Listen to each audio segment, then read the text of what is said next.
Hi, welcome back to the kitchen. Today we are going to kind of do a spin-off of my last video where we made the sausage and kept the grease. We're gonna actually make that meatloaf that I talked about because it sounded really, really good to my family. Let's get to it, let's put it together.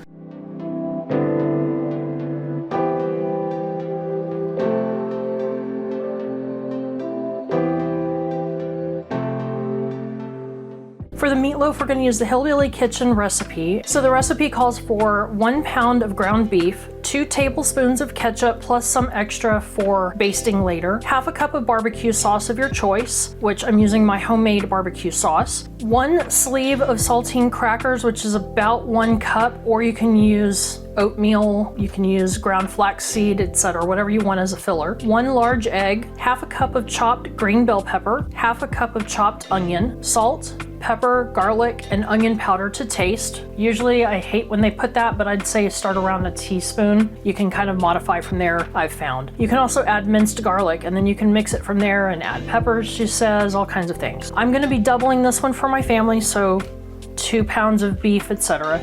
And I'm gonna get my pan that I'm gonna use greased up with that sausage grease. Usually you might not need to have the grease on your meatloaf, but my beef is a little bit lean because we did a steer last year and it's very, very lean. It's delicious, but I do want to add a little extra fat in there for it to compensate for that. So I'm going to line the pan with it, but I'm also going to add a little bit into my meat as I'm mixing everything. Okay, we're going to start with our wet ingredients. I'm going to start with the eggs so I can whisk them up a little.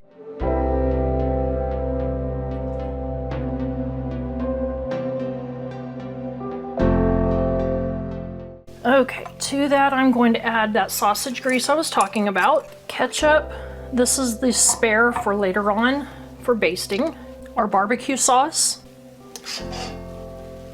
and then in here we have our salt, pepper, onion powder, and garlic powder. And give that a good mix to combine it so it goes all throughout our meat. And then to this, I'm going to add our peppers. I'm gonna grab the onions from the freezer that we chopped last time. And our oats. I'm adding a little extra on the oats. I'm adding 3 cups for our family to stretch it a little bit more, and I also want to see what the texture looks like. Here's what our mix is looking like so far.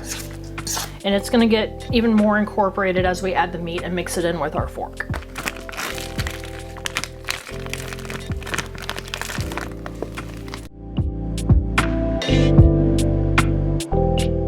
The reason that we're using a fork and not our hands or just mashing it in is she says that it makes it a much more tender loaf, not so tough and hard, and it gives a better texture. So that it's worth the effort to take the time to cut it in with your fork. That is looking really decent right there, so I think we're going to add it to our pan.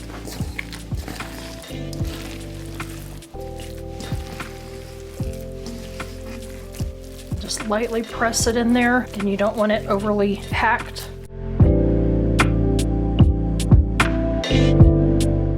Let's scrape the last bit of sauce out of the bowl here. Not much, but every bit helps. Okay, we're actually gonna bake this tomorrow for dinner, so I'm gonna go ahead and pre-baste it a little bit with the ketchup. You can do barbecue sauce instead if you want, whatever you want to use. In fact, I will probably do that. Whenever I pull it out after an hour, I will baste it with some of the barbecue sauce and add that extra bit of flavor on top as well. And then I'm gonna cover this up and stick it in the fridge and pull it out for tomorrow's dinner. We are ready to bake our delicious meatloaf for our dinner tonight. So I'm going to take off the foil. I have had it on my counter for about a couple of hours coming to temperature. I didn't want to mess up my cast iron with the temperature shock. It is comfortable now and ready to go, so I'm going to stick it in for an hour. We're going to come back and we're going to baste it. You can do more ketchup like I'm going to do my barbecue sauce that I make, and then I'm going to bake it for another 20 to 30 minutes depending on how big. Remember, I doubled this one. I'm going to probably do 30 minutes and test it, and then we're going to eat.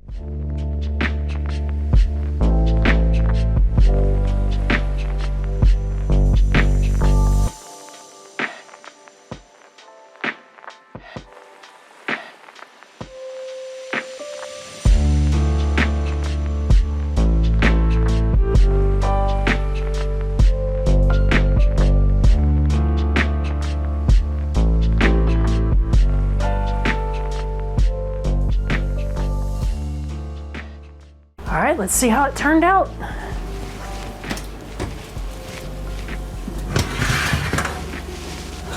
Wow.